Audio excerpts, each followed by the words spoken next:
microfone? Não, ficou ligado. Ah, tá. Bom, então vamos dar continuidade à nossa aula do Evangelho. Então, a aula passada a gente viu duas características. A primeira foi sobre quem Deus é. Então, a gente falou um pouco sobre a magnitude da santidade de Deus, algo que a nossa mente não consegue compreender. E sobre a santidade de Deus, né? Então, a gente falou bastante sobre a santidade de Deus. Então, basicamente, Deus é santo, então ele é o oposto ao pecado. E a gente viu um pouco quem nós somos, quem é o homem, né? E o homem é aquele cara amante do pecado, aquele que... Então, a gente viu que o homem é mau e nós vamos dar sequência hoje. Queria ler uma frase sobre o Evangelho.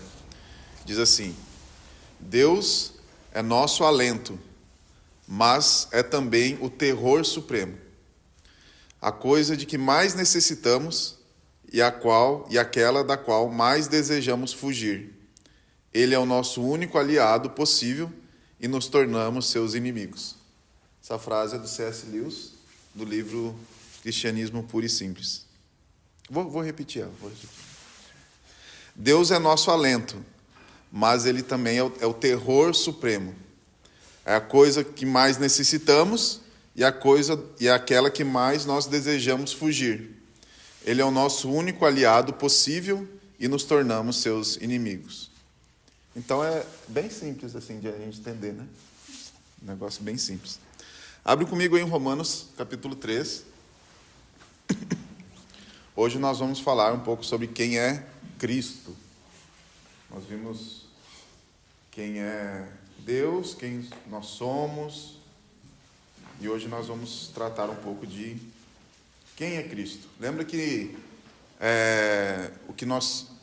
a maneira como nós estamos tentando enxergar o Evangelho ou redescobrir o Evangelho é olhar para as Escrituras, né, compreender quem é esse Deus, por que ele nos criou, o porquê o pecado, né, o porquê, qual que é o tamanho do nosso pecado, por isso que a gente falou da maldade do ser humano, do coração do homem, na aula passada, e qual que é a necessidade que nós temos, né, olhando à luz das Escrituras. Então hoje eu queria falar um pouco sobre Cristo, sobre a obra da cruz. Então Romanos 3, vamos ler aqui, vamos ler o 21, a partir do 21. Romanos 3, 21. Diz assim: Mas agora, sem lei, a justiça de Deus se manifestou, sendo testemunhada pela lei e pelos profetas. É a justiça de Deus mediante a fé em Cristo Jesus, para todos e sobre todos os que creem, porque não há distinção. Pois todos pecaram e carecem da glória de Deus, sendo justificados gratuitamente por sua graça, mediante a redenção que há em Cristo Jesus, a quem Deus apresentou como propiciação no seu sangue, mediante a fé. Deus fez isso para manifestar a sua justiça, por ter ele, na sua tolerância, deixado impunes os pecados anteriormente cometidos, tendo em vista a manifestação da sua justiça no tempo presente, a fim de que o próprio Deus seja justo e o justificador daquele que tem a fé em Jesus. Então, deixa eu ver, até aqui tá bom. Não, vamos continuar, desculpa. Versículo 27. Onde fica, então, o orgulho? Foi totalmente excluído por meio da lei? A lei das obras? Não, pelo contrário. Por meio da lei da fé. Concluímos, pois, que o ser humano é justificado pela fé, independente das obras da lei. Ou seria Deus apenas Deus dos judeus? Será que não é também Deus dos gentios? Sim, também dos gentios. visto que Deus é um só, o qual justificará o circunciso a partir da fé e o incircunciso por meio da fé. Anulamos, então, a lei por meio da fé? De modo nenhum. Pelo contrário, confirmamos a lei. Então, tem outras coisas que é mais difícil de entender, mas hoje nós vamos falar um pouco sobre Cristo, né? Então, só um parênteses aqui, eu acho que todos compreendem quando ele fala sobre Deus ser Deus dos judeus, né? Deus tem um povo, Israel, e Israel, nação escolhida por Deus, e por causa do endurecimento do coração de Israel, a graça de Deus chegou até nós, hoje gentios, e nós somos aquelas videiras verdes que fomos enxertados, selvagens que foram enxertados na videira. Então, a graça de Deus se manifestou a nós, que somos esses gentios aqui que a Bíblia está falando, ok? Então, vamos falar um pouco sobre Jesus hoje. Diante dessa santidade que nós vimos na semana passada, e diante dessa depravação total humana, né? Paulo está dizendo aqui em Romanos que Jesus é a única resposta para esse dilema que nós precisamos. Então, a gente precisa entender quem é Cristo nessa história toda agora, né? E a forma, a única possibilidade que haveria de ter salvação para nós nos salvar da ira de Deus mediante Cristo. Então, a única maneira que nós tínhamos de ser salvos dos nossos pecados, da ira de Deus, é por meio de Cristo. E é isso que nós vamos olhar hoje aqui. Então, lembra, tem muitas pessoas que têm medo de ir para o inferno, né? Que lá no inferno tem uma rave lá acontecendo e tem um lago de fogo, né? Tal, né? E aí, a gente viu na aula passada que quem criou todas as coisas? Deus. Quem criou o fogo que arde no inferno? Vocês falam baixinho essas horas, né? É que aquele fogo que arde no inferno não é o fogo do diabo, é o fogo da ira de Deus contra o pecado. E aí Apocalipse diz que o inferno foi lançado no mar de fogo. Assim, tem um lugar pior do que o pior, né? Mas vamos lá. Então vamos lá. A gente precisa entender que Jesus é o único que tinha a possibilidade de nos livrar dessa ira de Deus. E também nos livrar dessa depravação total da humanidade, essa depravação do nosso coração, né? Na aula passada, não sei se vocês ficaram ofendidos, mas eu falei que vocês e Hitler estão ali, né? Um amando o outro, assim, um do lado do outro. Então, Cristo é esse homem perfeito. Então, nós precisamos ser salvos, mas nós não tínhamos capacidade em nós mesmos de nos salvar. Zero, nenhuma. Deus poderia até nos salvar, mas ele precisava pagar um preço, e esse preço precisava ser pago por um homem. Então, Cristo é aquele que ele é, ao mesmo tempo, plenamente Deus e plenamente homem. Então, ele é o único que ele consegue juntar essas duas naturezas. Através dessas duas naturezas, ele consegue nos resgatar do pecado. Então vamos lá. Jesus é Deus, desde a eternidade. Jesus, ele nasceu como menino e ele foi crucificado como um homem judeu, ok? Então hoje, existe um homem judeu de 33 anos e meio assentado no trono. Tá bom? Eu queria que vocês entendessem, pensassem um pouco sobre isso. Vamos falar um pouco sobre a obra de Cristo, que nós chamamos a obra da expiação na cruz, tá? Nuno, o que é expiação? Esse negócio de expiar. Então, expiação é o que nós chamamos da obra de Cristo, que Cristo fez na cruz por nós. Então, é o que ele realizou na sua morte para nos dar salvação. Então, a obra dele e de perdoar os nossos pecados de eliminar a nossa culpa, de extirpar o pecado da humanidade, para que a gente possa viver ser uma nova criatura em Jesus. E expiação é o nome que nós damos para essa obra da cruz, tá bom? Então, na sua ressurreição, Jesus elimina o pecado. Então, lembra quando Jesus foi ir para ser batizado pelo João Batista? Qual que foi a frase que João Batista disse? Ele disse assim: este é o Cordeiro de Deus que tira o pecado do mundo. Ok? Então, qual que é a maneira que Cristo tira o pecado do mundo? Através da obra da expiação. Tá bom? Então, qual que é a causa disso? Para a gente entender o que é essa expiação, a gente precisa entender a necessidade da expiação. Ok? Por isso que eu falei do seu pecado. Então, na aula passada. Então, a obra da expiação eu queria separar em duas colunas agora. Imagina, tem uma coluna aqui e outra aqui. Primeira coluna é a justiça de Deus. Estou falando rápido? É que às vezes eu me empolgo. Não? Então, a justiça de Deus. Tá? Então, o que é a justiça de Deus? A retidão de Deus. Lembra, Deus é santo, totalmente separado do pecado. Então, Deus é aquele que é responsável por julgar os vivos e os mortos, assim como Pedro falou para Nicodemos.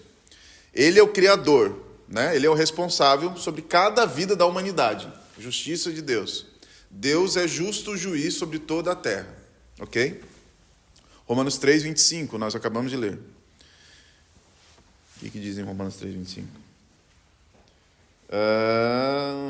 A quem Deus apresentou como propiciação no seu sangue, mediante a fé. Deus fez isso para manifestar a sua justiça, por ter ele, na sua tolerância, deixado impunes os pecados anteriormente cometidos. Então, essa passagem aqui está falando de Deus tornar justificador todo aquele que tem a fé em Jesus Cristo. E, ao mesmo tempo, permanecer justo. Então, a justiça de Deus vai formar uma estrutura de como Deus vai trabalhar para alcançar a nossa redenção. Mas, então Deus é justo, e a justiça de Deus trabalha na expiação. A motivação por qual Deus trabalha na expiação é o seu amor. Então, por que houve uma expiação? Porque Deus amou o mundo de tal maneira que Ele deu ou enviou o seu Filho para que morresse por nós e que nós não fôssemos condenados. E aí o versículo 17 de João 3, 16, versículo 17 de João 3, fala que o Filho foi enviado ao mundo não para condenar o mundo, mas para que o mundo fosse salvo por ele. Então, a obra da expiação, ela é motivada pelo amor de Deus. Então, a gente tem duas colunas: a justiça de Deus e o amor de Deus. Então, a obra da expiação, ela é motivada pelo amor de Deus, mas, ao mesmo tempo, ela é regulada pela justiça de Deus. Estão me entendendo? Ela é motivada e regulada pela justiça. Então, Deus estabelece um propósito. Ele vai nos salvar. Mas a justiça, a sua justiça, ela estabelece um meio de como essa salvação precisa acontecer. Então, o amor de Deus, ele se move na nossa direção. E a justiça de Deus que ele estabelece, ela chega até nós para que nós possamos nos apropriar de quem Deus é. Então, por que precisou uma expiação? Qual que é a necessidade da expiação? Então, para a gente entender a necessidade da expiação, primeiro, Deus não tinha obrigação nenhuma em te salvar. Deus não tinha. Infelizmente, a gente viu na última aula que Deus é um ser totalmente independente, que ele não precisa de nós. E Deus não tinha qualquer obrigação de nos salvar, a nossa vida. Mesmo Deus sendo independente, ele estabeleceu um propósito de nos salvar, Não por causa da necessidade, não, Deus está precisando salvar pessoas ali, ou da obrigação dele, não é isso. Mas a motivação que causou a necessidade da expiação foi o seu amor. Então, o amor veio na nossa direção. Então, por isso que Cristo veio morrer. Porque essa foi a motivação de Deus, dando o seu Filho. Então, há uma necessidade na expiação. E essa necessidade é uma consequência da decisão amorosa de Deus de nos salvar, de nos alcançar. Então, eu queria que você entendesse isso. Deus não é obrigado a nada. Nós estávamos... Está gravando, né? Nós estávamos totalmente perdidos. E Deus não tinha nada... Entende? A gente precisa conhecer o que é a graça de Deus. Porque se a gente não compreende a graça de Deus, ela se torna barata para nós. Então, não havia possibilidade nenhuma, não havia outro meio qualquer, não havia, para que houvesse uma obra que envolvesse morte somente pelo Filho. E por isso que o Pai, ele teve que dar o seu Filho para resgatar as nossas vidas. Então, como começa essa expiação? Primeiro, começa pela obediência de Cristo. Então, a obediência de Cristo é a essência de tudo que ele fez, de tudo que ele faz.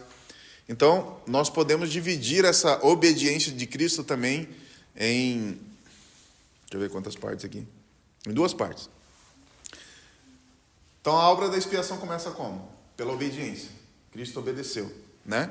Então, a gente tem a obediência ativa de Cristo e a obediência passiva de Cristo, tá? Nuno, o que é isso? Obediência ativa de Cristo. Ele cumpriu tudo no nosso lugar. Ou seja, eu e você não conseguimos obedecer 100% a Deus. Nem que nós quiséssemos. Nós não conseguimos ter uma obediência perfeita a Deus. Por causa de quê? Daquele probleminha que a gente tem, né, dentro de nós ali, chamado pecado.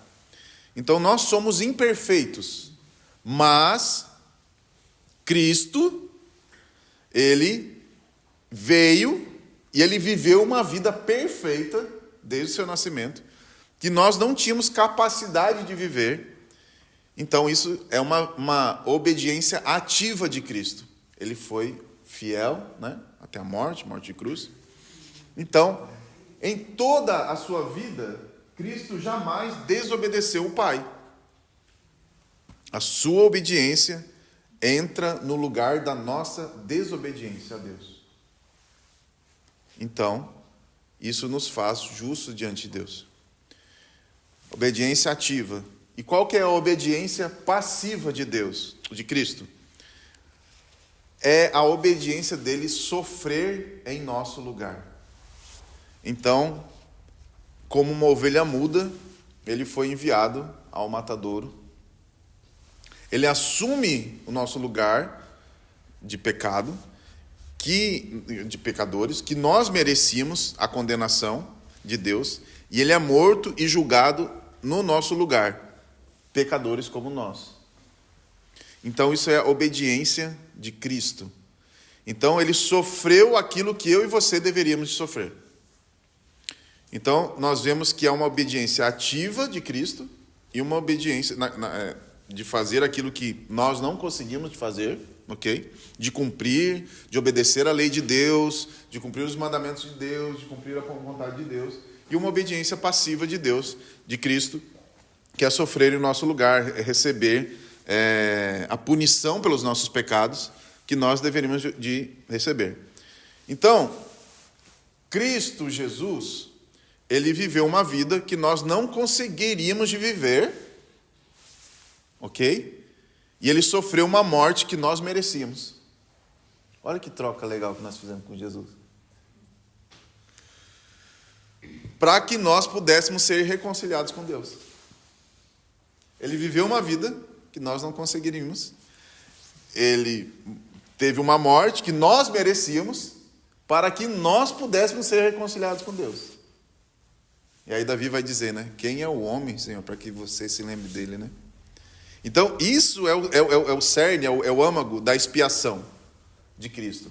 É o sofrimento de Cristo que ele pode ser dividido nesses aspectos.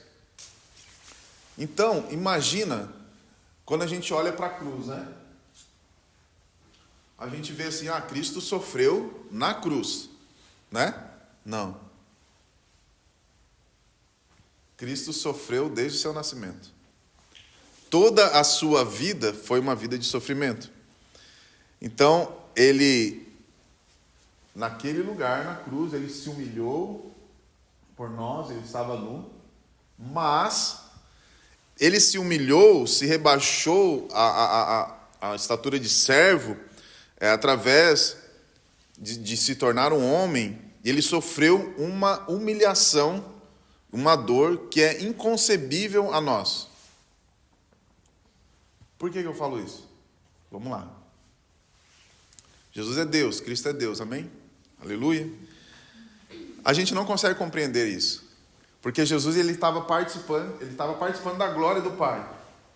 E aí ele veio da glória do Pai e ele se humilhou para nascer como um bebê, fazer cocô e xixi na fralda, entende?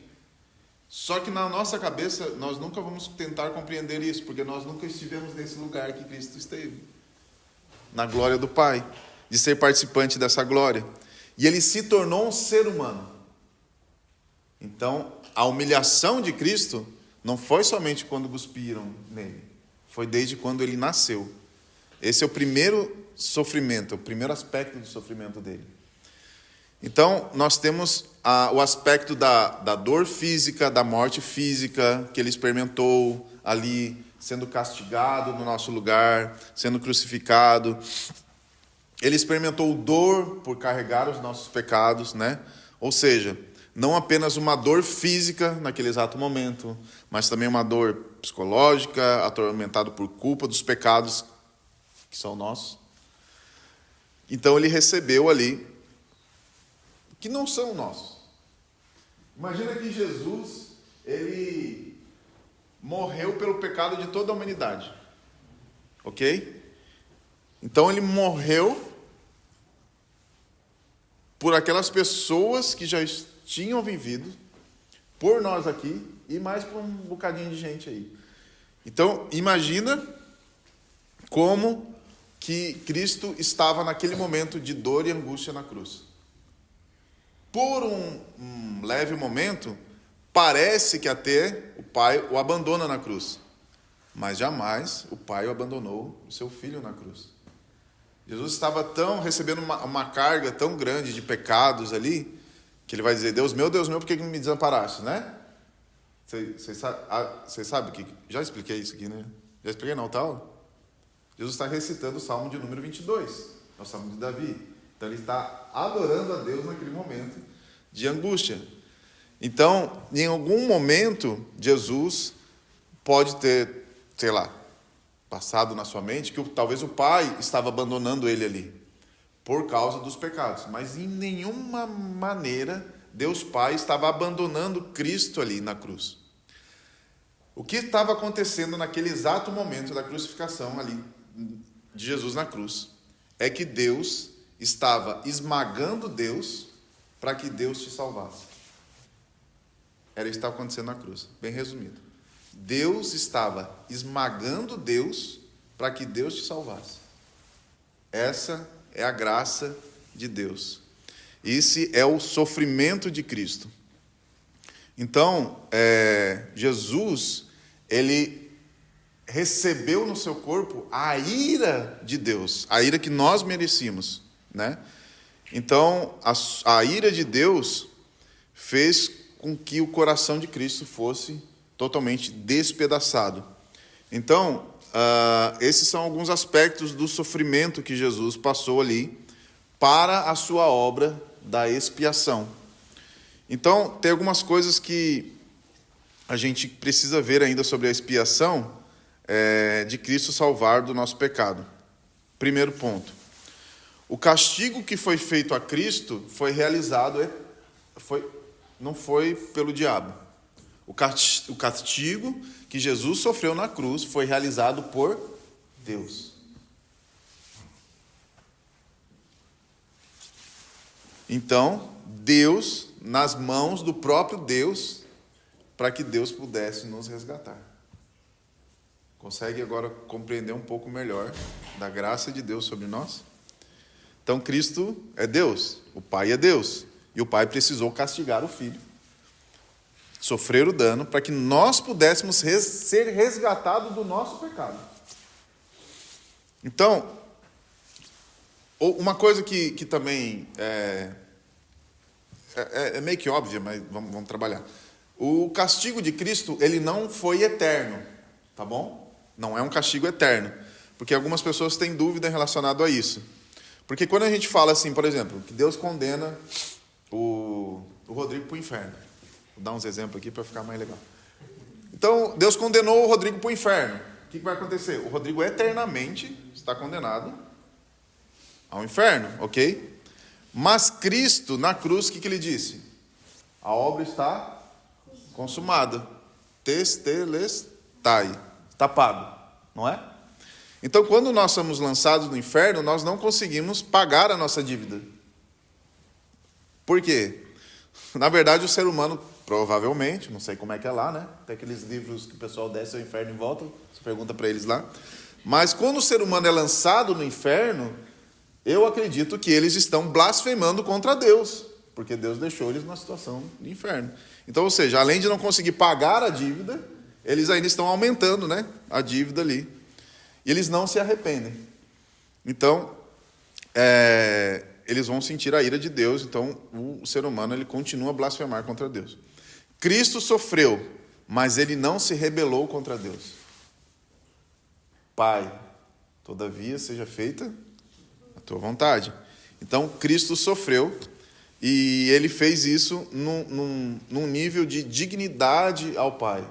Ou seja, quando nós somos lançados ao inferno, nós somos condenados à sua dignidade. Então, não é comparado obviamente, com o pecado, mas a dignidade humana é totalmente inferior à dignidade divina. Mas Cristo era completamente homem, ele tinha a sua dignidade divina, e por isso o seu castigo era suficiente para aplacar a ira de Deus e fazer justiça no nosso lugar.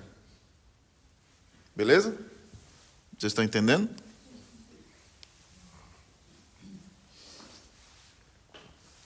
Então, vamos correr aqui. Vamos olhar vamos continuar olhando para a cruz. A gente viu um pouco sobre Deus, um pouco sobre a maldade de vocês, e agora a gente está vendo um pouco sobre a obra de Cristo na cruz. Então, primeiro ponto da obra de Cristo, o sacrifício. Então, esse termo sacrifício é que nós deveríamos de morrer como um sacrifício pelo nosso pecado. Mas Cristo se tornou um sacrifício em nosso lugar. Segundo ponto é a propiciação, que significa tornar alguém que está contra você propício a você. Então, tornar alguém que está contra ao seu favor. Então, estou usando só essas palavras, porque às vezes a gente pode encontrar essas palavras em algum lugar e não compreender ela. Terceiro, reconciliação. Significa que nós estávamos separados. Deus está cá, nós estamos lá. Né? Reconciliação. Então, nós estávamos separados de Deus por quê? Por causa do bendito do Adão, da Eva e por causa do nosso pecado. Nós estávamos separados de Deus. Mas Cristo, por meio da expiação, ele nos reconcilia com Deus. E o quarto é a redenção. Redenção significa resgate, literalmente. Ou seja, nós estávamos escravos do pecado e, consequentemente, nós estávamos no reino de Satanás. E Cristo, por meio da sua obra, ele pagou o resgate para que a gente pudesse ser liberto disso. Desse negocinho aí chamado pecado. Ok? Então, basicamente, essa é a obra de Cristo na cruz. Basicamente, essa essa é a obra que nós merecíamos, que Cristo pagou em nosso lugar. Ok? Beleza. Nós estamos vendo, então, o Evangelho. Então, a gente está vendo Deus, o homem, Cristo. E agora? O que a gente faz com tudo isso? Deus ser um Deus tão santo que Ele tem o controle do ar do ateu que blasfema contra Ele. Nós sermos tão pecadores que não sermos merecedores da graça de Deus. Cristo ter sofrido por nosso lugar para nos reconciliar com Deus. Então, a gente precisa entender a clareza e a grandeza do Evangelho para que a gente possa compreender a obra da cruz, a obra do Evangelho, as Escrituras, e a gente compreender quem Deus é, porque só a gente compreendendo quem Deus é, nós vamos conseguir dar uma resposta correta a isso. Então, qual que deve ser a nossa resposta? A gente viu sobre a depravação total da humanidade e a gente conseguiu entender que Deus é santo e que Deus abomina o pecado e que Deus agora ele estabeleceu um meio para nos salvar e que não era possível eu e você nos salvar, que as nossas obras, lá em Isaías vai dizer, os nossos atos de justiça diante de Deus são como um trapo de imundícia. Trapo de imundícia é aquele negócio lá. Então, qual que é a nossa atitude agora? O que nós devemos fazer mediante tudo isso? Abre comigo aí, Marcos capítulo 1, versículo 14. Marcos, capítulo 1, versículo 14.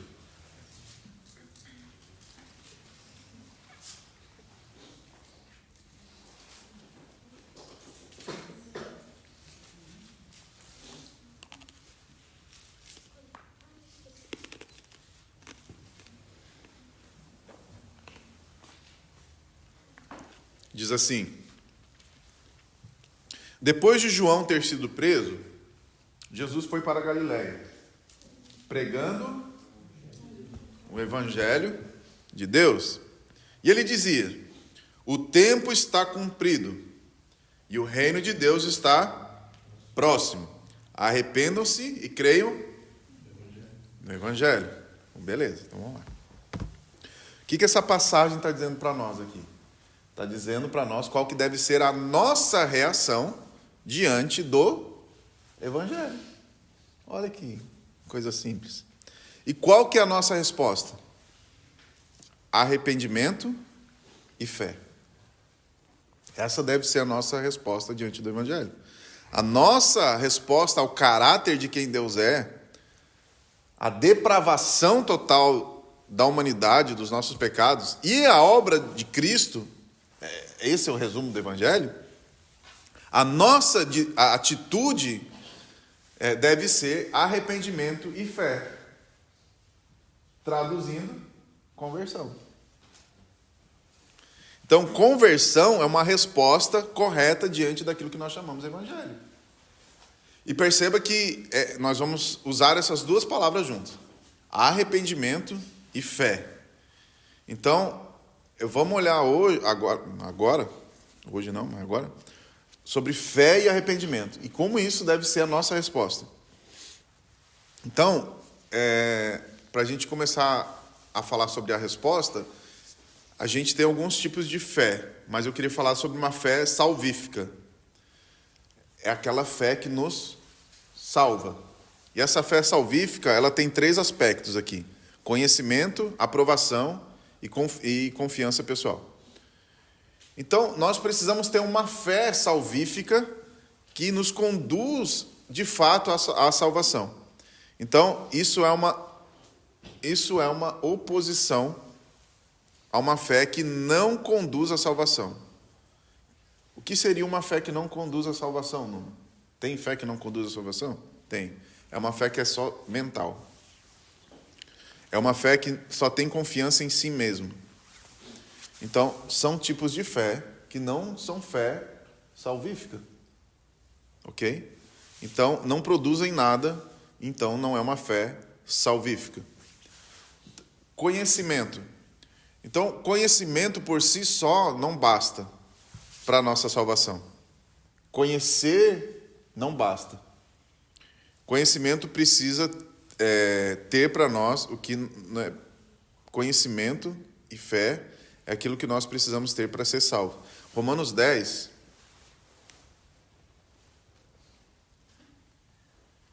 Romanos 10.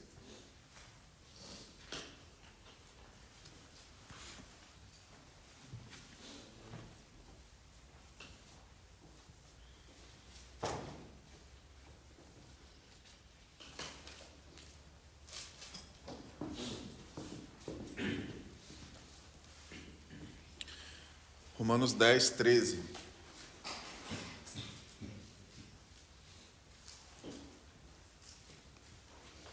Diz assim: porque todo aquele que invocar o nome do Senhor será salvo. Como, porém, invocarão aquele em que não creram? E como crerão aqueles de que nada ouviram? E como ouvirão, se não há quem pregue? Então, o que Paulo está dizendo aqui? Como é possível alguém crer numa mensagem que nunca ouviu? Então, precisa-se de algum conhecimento sobre a obra de Cristo para ter salvação, ok?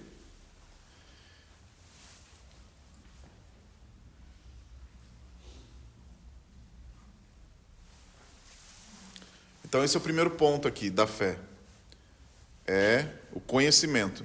Você precisa conhecer a depravação total da humanidade, você precisa conhecer quem Deus é, você precisa conhecer a obra de Cristo, o propósito eterno. Como que você vai acreditar, como que você vai crer numa coisa que você não conhece? Então, o segundo ponto é a aprovação. Então, a gente precisa conhecer a mensagem do Evangelho, ok? Só que, mais do que isso, a gente precisa aprovar essa mensagem. Você precisa concordar com esses fatos. Porque não adianta nada você vir à igreja, você... Ah, não, mas eu acho que assim, Jesus nem sofreu tanto, sabe? Ah, não, mas eu acho que no fundo eu tenho um pouquinho de bondade dentro de mim. Então, a mensagem do Evangelho, você precisa concordar com esses fatos para ter uma conversão a ela.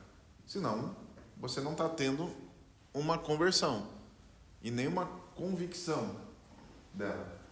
Então, a conversão, ela só acontece se você tiver uma aprovação, se você concordar com essa mensagem, né? Como a gente fez o videozinho lá, se um caminhão de bombeiro, ele chega na sua casa e você não precisa dele, beleza. É raro o endereço. Mas se a tua casa está pegando fogo e o caminhão de bombeiro chega, é uma boa notícia. Então o Evangelho para nós só vai ser uma boa notícia se nós concordarmos com o fato do Evangelho. Se nós concordarmos com aquilo que a Bíblia diz sobre quem Deus é, com aquilo que a Bíblia diz sobre quem nós somos e daquilo que a Bíblia diz sobre qual que é a obra expiatória de Cristo na cruz, ok? Então, o último ponto seria confiança pessoal.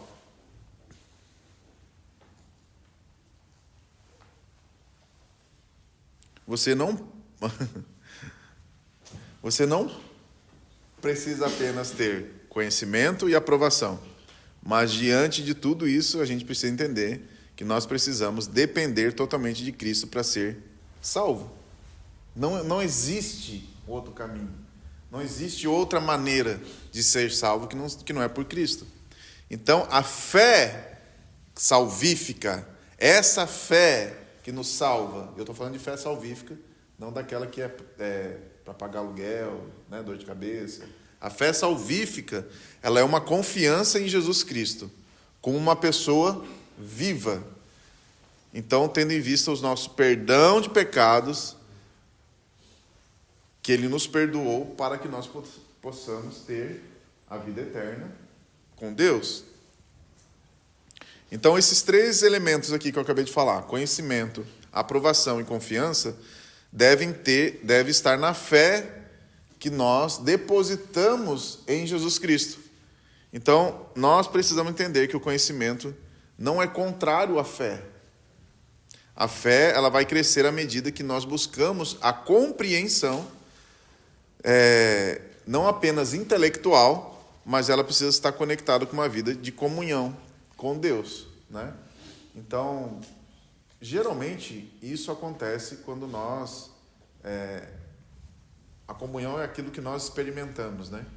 Então, geralmente, quando nós temos... como que você vai pregar o evangelho para uma pessoa que não acredita em Deus, que tem outra religião e tudo mais? O que geralmente nós usamos? Nós usamos o Espírito Santo, né? Então, você precisa experimentar. Você precisa deixar o Espírito Santo te tocar. Então, não apenas do conhecimento, mas nós experimentamos aquilo que Deus, através do seu Espírito, nós temos convicção daquilo que nós estamos crendo, que o Espírito Santo, ele é a nossa garantia. Então, à medida como eu caminho com Cristo, né, esse Cristo vivo, ele mora dentro de mim, né? Então, não é apenas um conceito, não é apenas uma religião, entende? Eu não estou buscando conhecimento apenas na Escritura, né? Não, vou buscar um conhecimento aqui, e aí, é legal, é legal isso aqui, vou me converter a isso aqui. Não é sobre isso. Mas essa fé, ela se torna mais forte, mais robusta, porque existe agora alguém dentro de nós, chamado Espírito Santo, que é aquele que nos convence de tudo, e é aquele que nos dá a garantia, ele é o nosso penhor, né? A Bíblia diz, é a nossa garantia daquilo que nós vamos ter num futuro breve, ok? Então, outro ponto que eu queria falar é sobre o arrependimento. Então, nós sabemos que a fé e o arrependimento devem caminhar juntos. Então, o que é arrependimento? Arrependimento, ele é uma, talvez, sincera tristeza por causa do pecado, unido a um compromisso verdadeiro de renunciar ou abandonar as práticas pecaminosas e prosseguir numa vida de obediência a Cristo. Então, eu costumo dizer, geralmente, que arrependimento não é quando a gente vem ao apelo e chora e tem aquele momento de êxtase sentimental. Mas arrependimento fala de uma mudança de direção.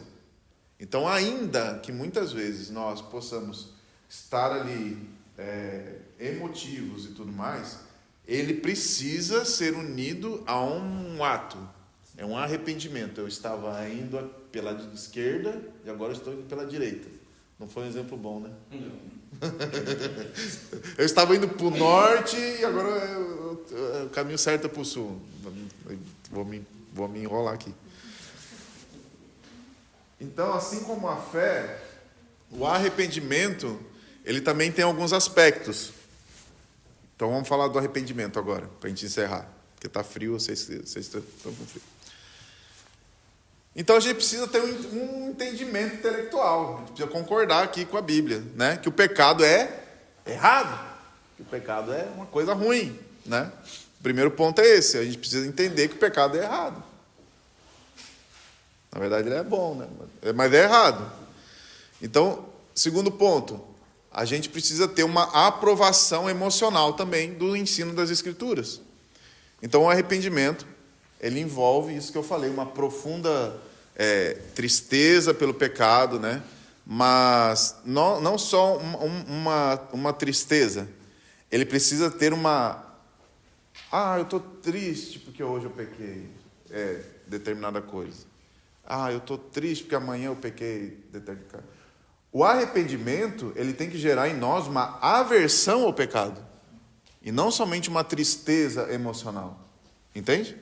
Então, o ensino das Escrituras sobre o pecado deve causar em nós uma profunda tristeza em nosso coração. Então, o terceiro ponto sobre o arrependimento é uma decisão também pessoal, né? Deixa eu ver como é que eu vou dar esse exemplo aqui.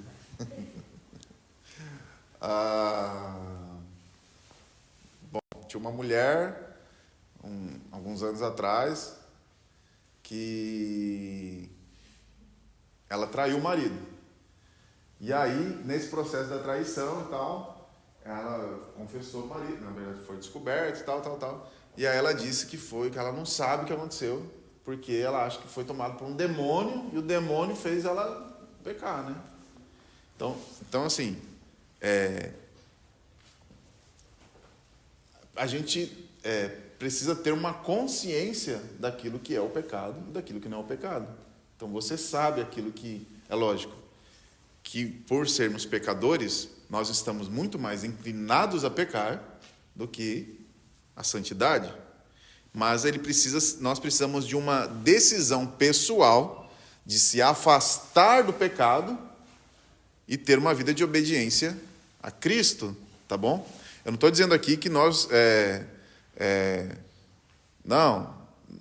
vamos arrepender aqui, nós nunca mais vou voltar a pecar. Vamos aqui, vou fazer uma oração aqui por você. Vamos nos arrepender. Não é isso que eu estou falando. Mas a gente precisa ter um compromisso sincero e profundo de obediência a Cristo. Então, esse compromisso é de não nos doar mais a práticas pecaminosas. Ok? Pecar, você vai pecar. Daqui a 5 minutos, 10, 15, 20, vai.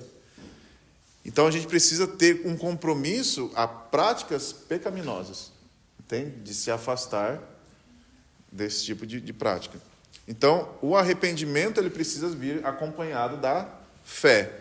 Arrependimento sem fé não é uma reação correta ou emocional diante do que a Bíblia nos propõe. Então, a Bíblia vai nos falar sobre a tristeza segundo Deus e a tristeza segundo o mundo. A tristeza segundo Deus é uma resposta emocional à pregação do Evangelho. Olha, isso é para mim. Então eu estou sentindo uma tristeza porque eu preciso do Evangelho. A tristeza segundo o mundo é uma resposta emocional, que é uma resposta errada à pregação do Evangelho. A tristeza segundo Deus, eu preciso de uma mudança na minha vida.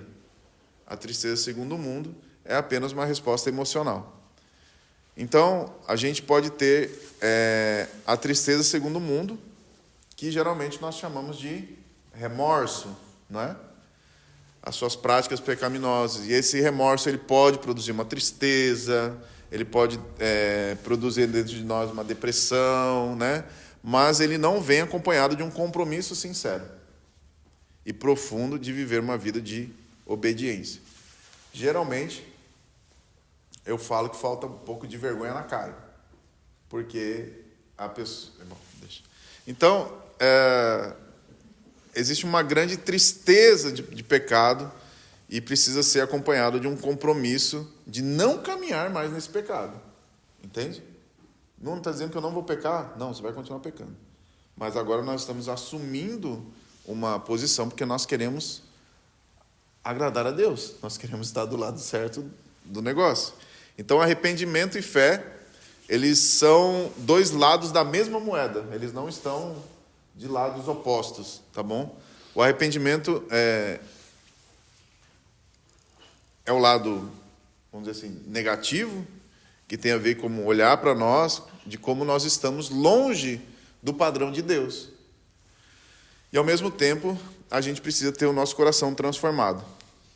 A fé, ela é esse lado que não envolve apenas em concordar com Deus que o pecado é ruim, mas é concordar com Deus que Deus é bom. Entende? Então a gente não concorda apenas com Deus. O pecado é ruim. Tá, beleza. Mas eu concordo que, além do pecado ser ruim, Deus é bom. Então, algumas pessoas podem pensar, mas eu sou cristão. Eu já me arrependi uma vez. Fui lá na frente, levantei minha mão, fiz a oração que repetiram para mim e tudo mais. Só que a gente precisa entender que arrependimento e fé não é um evento que aconteceu no dia 15 de outubro de 1900 e bolinha. Eu já me arrependi uma vez, então, né? Arrependimento e fé são aspectos cruciais da nossa caminhada. Então, para que a gente possa compreender o Evangelho, a gente precisa entender que ele não é feito... eu fui lá, o Gessé mandou eu ir lá na frente, aceitei Jesus, e a partir daquele momento ali, começou a minha jornada da caminhada cristã, minha jornada. Então, arrependimento e fé não é o dia que você aceitou Jesus, não é isso. Naquele dia eu me arrependi, naquele dia eu tive fé e agora pronto. Nunca mais eu vou me arrepender ou ter fé na salvação, entendeu? Então, a gente precisa entender que o Evangelho é esse caminho, é essa estrada, e que a gente está andando nele, a gente precisa progredir. Só que a maneira como eu vou progredindo, a maneira como eu vou crescendo no Evangelho, é ser transformado de glória em glória, até a gente ser semelhante, até que o nosso coração possa ser semelhante àquele que nos chamou. Nós somos transformados, porque nós precisamos da transformação. Nós precisamos ser lapidados. Então, crescer em arrependimento significa crescer no caminho da santificação. Então, alguns anos atrás, fazem muitos anos atrás, eu ouvi uma frase que alguém falou, que o homem mais santo não é aquele que menos peca, mas é aquele que mais se arrepende, porque está ligado à nossa santificação. Então não quer dizer que você vai ficar trancado num quarto escuro agora o dia inteiro, porque eu não quero pecar, eu não quero pecar, eu não quero pecar. Não tem a ver com isso. Tem a ver como que nós nos colocamos no nosso coração sincero diante de Deus e buscamos o arrependimento. Então, crescer em fé significa crescer na confiança em Deus. A Bíblia diz, aquele que perseverar até o fim será salvo. Então, quando nós falamos de arrependimento em fé, não é um evento que aconteceu uma vez na nossa vida, que as pessoas têm a data, a hora, tudo certo lá. Mas é uma prática diária. Na verdade, arrependimento e fé é como se fosse o asfalto dessa estrada que nós estamos seguindo, que nós precisamos ter todos os dias. Arrependimento e fé. Então, se a gente não percebe os pecados em nossa vida, se a gente não percebe que existem áreas nas nossas vidas que a gente precisa de crescimento, de conversão, isso significa que nós estamos cegos e estagnados. Se você acha que você não precisa, se você acha que você não tem nada para se arrepender, se você... Eu lembrei da irmã. Tem uma irmã aí. Mas deixa quieto. Isso aqui eu não posso falar, não. Então, se você não... Até sumiu aqui o que eu precisava falar. Se a gente acredita que, se nós não vemos que nós precisamos de arrependimento e de fé, significa que nós estamos cegos, tá bom? Então, quando nós... Porque assim, nós estamos numa busca de conhecer mais a Deus, certo? Essa é a busca da nossa vida. E à medida que como eu chego mais perto da luz, o que acontece? Mais ele vai expor aquilo que eu preciso ser mudado para que eu possa estar mais perto dele. Então, quanto mais... Não tem como a gente querer andar com Deus. Até tem, né? Não tem como a gente querer se aproximar mais de Deus sem entender a grandeza dele. Sem entender que ele é aquele que Isaías disse que ele que está sentado num alto e sublime trono. E perceba que Isaías já era profeta. E perceba que Isaías não era qualquer um que vem à igreja. Então, quando a gente começa a crescer nesse conhecimento... Por isso que a gente fala. O Evangelho não é algo que você precisa conhecer para você se batizar. O Evangelho é aquilo que nós, a igreja, precisamos. Porque era o Evangelho que Paulo pregava, era o Evangelho que Jesus pregava, que nós acabamos de ver. Era o Evangelho que João pregava. Então, nós precisamos conhecer cada vez mais o Evangelho de Deus. Porque sem conhecer o Evangelho de Deus, nós não sabemos quem Deus é, nós não sabemos quem nós somos, nós não sabemos o tamanho da graça de Deus sobre nós, o tamanho do sacrifício de Cristo de nós. Então, nós precisamos ser lembrados todos os dias a respeito do Evangelho. e como ele tem esse poder para nos salvar. Então, sem compreender o Evangelho, a gente não percebe o quão profundos são as nossas raízes no pecado. E o quão profundo, e quanto que nos nossos corações eles precisam talvez se despir de um velho homem, né, para se revestir em uma nova criatura, em uma nova criatura em Deus. Eu acabei. 9:04. Era isso? Era 1 hora? Não posso perguntar a hora para o Gessé, né? Acabei. Vocês têm alguma pergunta? Ela está... Eu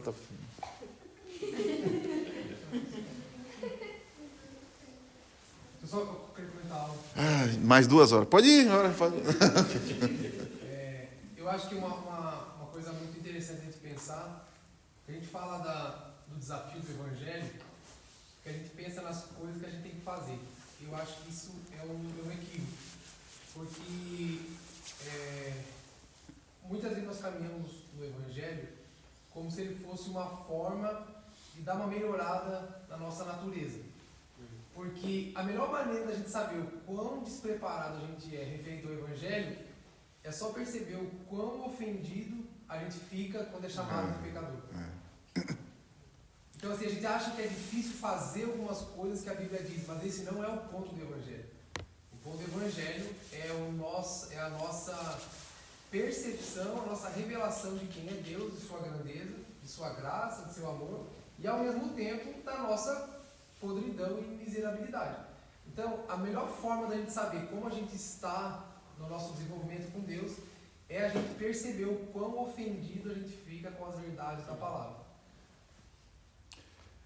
Por exemplo, assim, fala do orgulho, perceba o quão ofendido a gente fica. Fala sobre, por exemplo, a gente fala sobre Adão e Eva. Quando nós falamos sobre Adão e Eva é engraçado, porque todos nós temos um sonho de um dia chegar na eternidade e conversar com eles, né? Tipo assim, ter um acerto de contas com Adão e Eva, né? Porque a gente pensa que a gente é tão ruim, que a gente acha que Adão e Eva são seres humanos tipo, diferentes de nós. Na verdade, eles são a caracterização da raça humana. Eles não são seres humanos diferentes, eles são o que nós somos. Ou seja, nós, no lugar de Adão e Eva, faríamos a mesma coisa. Pior. Perceba o quanto a gente fica ofendido em ouvir uma coisa dessa. Porque a gente sempre vai se achar melhor. E eles são, eu acho, na verdade, eles são melhor que nós. Né? Porque eles tiveram até, tipo assim, a realidade deles foi limitada àquilo ali. A gente já vive numa outra consciência e realidade de pecado que é muito pior. Então, eles são a característica do que nós, como seres humanos, somos. Ou seja, não há como nós querer achar que nós faríamos diferente. Por quê? Porque essa é a nossa natureza. Então, o quão ofendido a gente fica com a palavra, né? Pecador, miserável. A gente fica ofendido com o fato de saber que, por exemplo assim, não, Deus não precisa de nós. Né? Tipo, não, Deus não precisava de nós. Todas essas coisas, elas revelam o quão distante a gente ainda está dessa palavra chamada arrependimento. Por isso que muitas vezes nós caminhamos com aquela ideia de assim, cara, mas o que eu faço? É sempre o que eu faço, o que eu devo fazer, que decisão eu tomo. Porque a gente sempre quer uma forma de melhorar quem nós somos. Nós, como seres humanos, sempre vamos buscar o que? Aprovação, validação. Nós vamos sempre buscar um jeito de melhorar aquilo que deveria, na verdade, ser transformado, morrer e nascer de novo. Então, enquanto a verdade do Evangelho e a verdade de quem nós somos ainda nos ofender, ainda nos... Cara, nós precisamos de uma medida de maior arrependimento e conhecimento de quem Deus é de verdade. Isso que o Nuno falou. Não tem como entrar em arrependimento se eu não conhecer quem Deus é de verdade. Se eu não tiver uma clareza da grandeza do Senhor e da sua santidade. Porque é Isaías diante do Senhor falando ai de mim, né? Então eu acho que isso é um termômetro para nós, né? Cada vez que a gente ouvir os fundamentos básicos, por exemplo, era muito melhor para nós estarmos estudando sobre coisas difíceis, né? Sobre revelações e sobre o grego, o aramaico, era muito mais fácil para nós estar aprendendo essas coisas. Por quê? Porque essas coisas agregam conhecimento. Agora, falar sobre os princípios básicos do Evangelho não agrega nada. Pelo contrário, ele vem para tirar de nós o que não era mais para estar aqui junto com a gente. Por isso que quando nós falamos sobre dar essas aulas, não é exclusivamente para quem vai se batizar, mas eu acho que esses são fundamentos básicos e simples que todo cristão deve estar voltando. Esse exemplo que o Nuno deu sobre o arrependimento e fé, sobre ser uma estrada, para mim é perfeito. Porque significa o quê? Que até o fim da jornada eu vou ter que caminhar sobre essa realidade. Senão, eu vou deixar os princípios de quem Cristo é e vou caminhar sobre meu orgulho, sobre minha razão. E isso não é nascer de novo. Uma das características de nós pecadores, da que nós vimos na aula passada sobre o ser humano, é que ele é iludido. Então, nós achamos, nós não somos tão maus assim. Sempre, como o Gessé falou, sempre nós estamos buscando algo para tentar melhorar, ou provar, ou fazer. Não, vamos fazer algo diferente. E a gente vê na Bíblia que a iniciativa é sempre de Deus para com o homem e nunca de homem para com Deus, né? Foi na quinta passada que eu falei isso, né? Sobre Isaías, né? Não foi Isaías que pediu para o anjo vir tocar, foi o anjo que veio e tocou a boca de Isaías, né? Tem dois exemplos ali na palavra que para mim fica bem claro essa realidade. Eu já acabei, tá? A forma de como a gente lida com o evangelho. O jovem rico e Nicodemos. O jovem rico, ele não queria nascer de novo. O jovem rico, ele queria alguma coisa para agregar o que ele achava que ele já era de bom. Por isso que ele fala, Senhor, o que eu faço para ter a vida eterna? O Senhor falou, faz isso na água. Tá vendo? Como eu sou bom, isso aí eu já tenho. Aí o Senhor fala, cara, então vai, mas se você quer entrar no reino, né, vai vendo o que tem aos pobres e tal. O Senhor estava falando daquilo que reinava nele. Né? Eu sempre falo isso, o problema de Deus não é com dinheiro, mas é com aquilo que governa. E isso ele negou. Ou seja, ele queria o evangelho de que jeito? Da forma que muitas vezes a gente quer. A gente quer o quê? Validação. A gente quer uma coisa para agregar, a gente quer uma coisa para melhorar. A gente quer uma coisa para, a palavra da moda, potencializar aquilo que a gente é. E o Senhor falou, não, cara, você tem que nascer de novo. Você tem que deixar daquilo que te governa, daquilo que lidera a sua vida, para que o Pai possa governar sobre a sua vida com as leis do reino de Deus. E Nicodemos a mesma coisa. Ó, Nicodemos, tem que nascer de novo, não adianta, você é o mestre da lei, você sabe muita coisa, muito bem, mas tudo que eu te der aqui vai ser só uma receita para agregar aquilo que você deveria matar, por isso que você tem que nascer novamente. Então esses dois exemplos aí, para mim, eles deixam claro a forma como a gente, muitas vezes, lida com o Evangelho. Outra coisa simples para você perceber, por que os fariseus se ofendiam com Jesus? Porque eles não achavam que eram tão ruins assim como Jesus dizia que eles eram. Então a ofensa faz com que a gente negue a verdade de Jesus. Nicodemos era um simpatizante de Jesus. O jovem rico era um simpatizante de Jesus, mas Jesus não era tudo. Porque quando a gente tem uma revelação de que Jesus é tudo, é onde a gente abandona todo o resto para viver uma vida debaixo da vontade do Senhor. Então os fariseus, eles não queriam, por isso que aquilo ofendia eles. Porque eles falavam, não, nós temos a verdade, a gente já sabe o que é, a gente já conhece. Tudo que vem para condenar aquilo que a gente sabe, a gente não quer. Então só que eles se diziam servir a Deus. Então o fato de vir para a igreja, o fato de vir para a igreja, de vir para o culto, o fato da gente achar que sabe, não é sinônimo de que nascemos de novo, não é sinônimo de que ainda estamos caminhando na verdade de Cristo. Então, deixar com que o Evangelho nos ofenda é muito bom. O nosso trabalho é engolir essa ofensa e crer que Jesus quer refazer a nossa vida por meio de arrependimento. E eu acho que é isso que vai gerar em nós essa humildade e a mansidão necessária para ser como Jesus. Oi, José. Só para complementar, eu gosto de uma ilustração que tu sempre fala, que eu sei que tem esse lado da nossa decisão, né, em relação ao pecado e nossa inclinação pessoal em relação ao pecado. Mas eu acho também que essa ofensa e essa não consciência de conseguir se enxergar como pecador também é o que o diabo pratica desde o Éden e vem praticando até hoje. Dizendo, não, o pecado não é isso. Não, vocês não vão morrer. Vocês vão ser igual a Deus. Então, essa consequência também dessa mentira que vai agregando na vida da gente e a gente falando, eu sou um pecado.